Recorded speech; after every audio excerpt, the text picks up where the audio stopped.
शाम के ठीक 5 बजे हैं और 5 PM पर नए वीडियो के साथ हम हाजिर हैं। बिहार में कुबेर नेताओं की कमी नहीं है, उनके लिए धन का कोई मतलब नहीं है। कितने ही लोगों को रोजगार दिया है, कितने ही बेरोजगारों को नौकरी दी है। खासकर MLC चुनाव में ऐसे धनवान नेताओं की पूछ कुछ अधिक ही बढ़ गई है। यूं कहे कि धन पर ही उन नेताओं का सारा खेलवेल होता है। 24 सीटों के लिए 2022 के MLC चुनाव में यह देखने को भी मिला। जीते हुए सबके सब MLC करोड़पति हैं और यह हम नहीं कह रहे हैं, बल्कि इन्होंने अपनी संपत्ति का खुलासा अपने नामांकन के समय पेश किए गए शपथ पत्र में किया है। ऐसे में 5 PM के 5 का तड़का में हम आपको उन टॉप 5 कुबेर MLC के बारे में बता रहे हैं जिन पर लक्ष्मी की असीम कृपा बरसती है। पहले बात करते हैं वैशाली से जीते MLC भूषण राय की। ये इस लिस्ट में 5वें नंबर पर है। भूषण राय को पशुपति कुमार पारस की पार्टी रालोजपा से टिकट मिला था।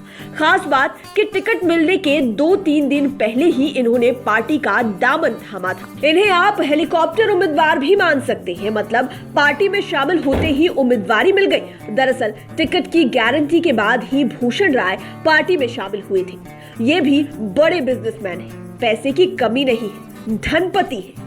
जहां तक घर गांव की बात है तो भूषण राय का घर वैशाली जिले के हाजीपुर में पड़ता है। यह हाजीपुर निवासी रामचंद्र राय के बेटे हैं। दिल्ली स्थित पार्टी कार्यालय में जब भूषण राय ने रालोजपा की सदस्यता ग्रहण की तो उस मिलन समारोह में पशुपति पारस भी मौजूद थे। उनके खिलाफ तेजस्वी यादव ने RJD की ओर से सुबोध राय को उतारा था। सुबोध राय भी अपने क्षेत्र के चर्चित फिगर हैं। चाचा को पटकनियां देने के लिए लोजपा आर के अध्यक्ष चिराग पासवान ने भी अघोषित रूप से सपोर्ट किया था। क्योंकि चिराग पासवान भी चाहते थे कि उनके चाचा पशुपति पारस के उम्मीदवार किसी भी स्थिति में ना जीते, लेकिन पारस के उम्मीदवार भूषण राय ने जीत का परचम लहराकर एक साथ तेजस्वी यादव और चिराग पासवान दोनों को झटका दे दिया। जिस परिस्थिति में भूषण राय की जीत हुई वो काफी मायने रखती है। आपको बता दें कि यहाँ से सिटिंग MLC सुबोध राय ही थे, लेकिन इस बार पारस के उम्मीदवार ने उनका खेल बिगाड़ दिया। बाद में सुबोध राय ने स्थानीय विधायक मुकेश रोशन पर भीतरघात का आरोप लगाया। हालांकि उनके आरोप को पार्टी में गंभीरता से नहीं लिया गया। भूषण राय यादव जाति से आते हैं और बड़े कारोबारी हैं। ADR रिपोर्ट के अनुसार संपत्ति के मामले में निर्वाचन आयोग की लिस्ट में ये टॉप 5 में है। ये स्नातक पास हैं और इनके पास 43 करोड़ की संपत्ति है। 2022 के MLC चुनाव में जीते MLC सौरभ कुमार हमारी और निर्वाचन आयोग दोनों की लिस्ट में चौथे नंबर पर है। बेतिया में सौरभ कुमार RJD की कसौटी पर खरे उतरे। ये पहली बार MLC बने हैं। भूमिहार जाति से आने वाले सौरभ कुमार इंजीनियरिंग किए हुए हैं। ये बिहार के चर्चित बिजनेसमैन, फर्नीचर व्यवसाय में जिनका बड़ा नाम है। चनपटिया प्रखंड के जोखा गांव निवासी सहजान चौधरी के बेटे सौरभ कुमार RJD से लंबे समय से जुड़े हुए हैं। इनका कारोबार चनपटिया से लेकर पटना तक फैला हुआ है। पटना में ही इनके आधा दर्जन शोरूम है। इतना ही नहीं, 2020 के विधानसभा चुनाव में सौरभ चनपटिया से RJD के टिकट पर चुनाव लड़ना चाह रहे थे, लेकिन तब वह सीट कांग्रेस के खाते में चली गई थी, इसलिए ये चुनाव नहीं लड़ सके। इसी का परिणाम रहा कि MLC चुनाव में तेजस्वी यादव ने इन पर दांव लगाया। 763 वोटों के अंतर से हराया था, जबकि 3 बार के MLC रहे JDU के राजेश राम तीसरे स्थान पर फेंका गए थे। बेतिया में कुल 4,862 वोटर थे। इसमें 4,809 वोटरों ने वोट डाले थे।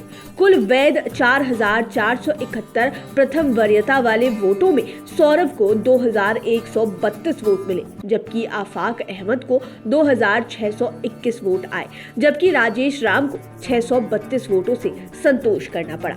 लेकिन निर्धारित कोटा के लिए 2,278 वोट चाहिए थे। ऐसे में द्वितीय वरीयता के वोटों की काउंटिंग कराई गई। फिर 2,278 वोट लाकर RJD के सौरभ कुमार जीत गए। जहां तक इनकी संपत्ति की बात है तो सौरभ कुमार इस मामले में ADR रिपोर्ट के अनुसार 55 करोड़ की संपत्ति के मालिक हैं। इस लिस्ट में कटिहार से जीते BJP के अशोक अग्रवाल तीसरे नंबर पर है। स्थानीय प्राधिकार विधान परिषद चुनाव में अशोक अग्रवाल ने लगातार तीसरी बार जीत दर्ज कर हैट्रिक बनाई है। कहा जाता है कि अशोक अग्रवाल भी बहुत बड़े कारोबारी हैं और लगातार तीसरी बार MLC चुनाव जीतकर अपनी राजनीतिक ताकत भी मजबूत कर ली।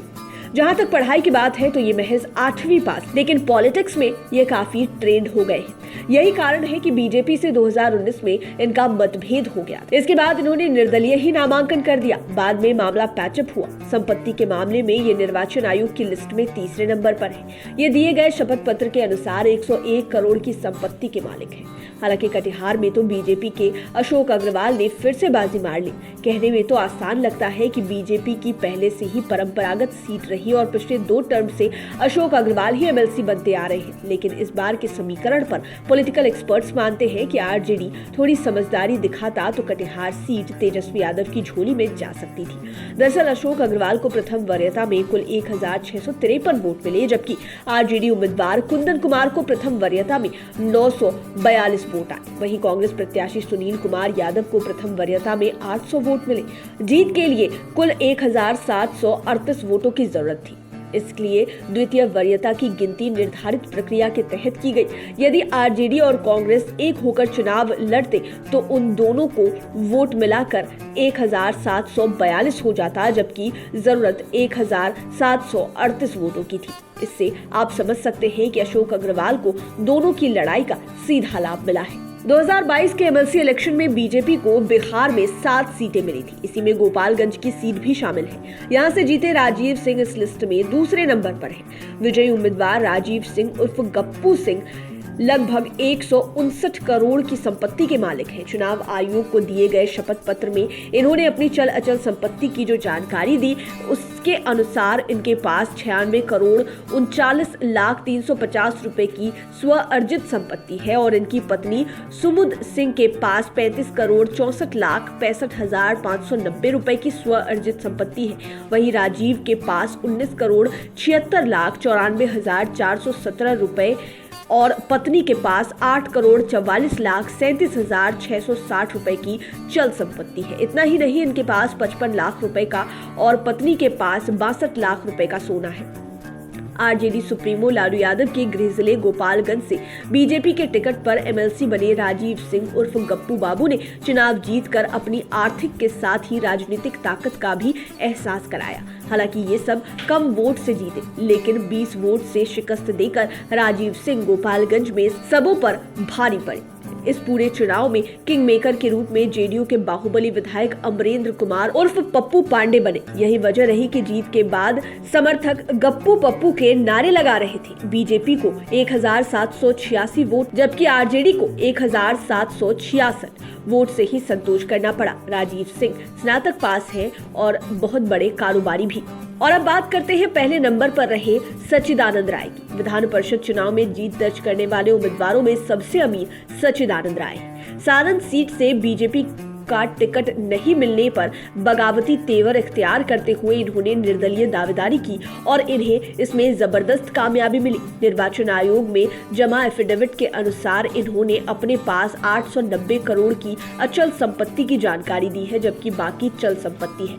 यानी चुनावी हलफनामे के अनुसार ये 1108 करोड़ की संपत्ति के मालिक हैं। सारण से निर्दलीय जीते सच्चिदानंद राय ने खास बात की लगभग 8,65,620 स्वयं तथा 10,65,710 रुपए पत्नी इनकम टैक्स देती है। वहीं प्रपत्र के पार्ट 2 में दिए गए विवरण के अनुसार 3 करोड़ 40,42,355 स्वयं और पत्नी के पास 3 करोड़ 57,42,485 रुपए की अचल संपत्ति है। वहीं करीब 1 करोड़ 33 लाख लोन है। आपको बता दें कि सच्चिदानंद राय बीजेपी से बगावत करके इस बार निर्दलीय उतरे थे। 2015 में ये बीजेपी के टिकट पर एमएलसी बने थे, लेकिन पार्टी ने इस बार इन्हें टिकट से वंचित कर दिया। विरोध करने पर बाहर का रास्ता दिखा दिया गया। ऐसे में इन्होंने आरजेडी के बजाय बीजेपी को जोर का झटका कुछ ज्यादा ही जोर से दे दिया। बीजेपी को इन्हें इग्नोर करना भारी पड़ गया। सच्चिदानंद राय ने भारी मतों से जीत दर्ज की और बीजेपी के आलाकमान को अपनी ताकत दिखा दी। सारण से बीजेपी की शर्मनाक हार हुई। बीजेपी के लिए इससे बड़ा झटका तो कुछ और हो ही नहीं सकता। और खास बात यह है कि सच्चिदानंद राय सबसे अधिक अमीर के साथ सबसे अधिक पढ़े लिखे भी हैं। ये आईआईटी से बीटेक किए हुए हैं। उम्मीद है ये वीडियो आपको पसंद आया होगा। इसी तरह के और वीडियोस के लिए हमारे चैनल 5 PM को सब्सक्राइब कर लें, साथ ही फेसबुक पेज को भी लाइक करें। धन्यवाद।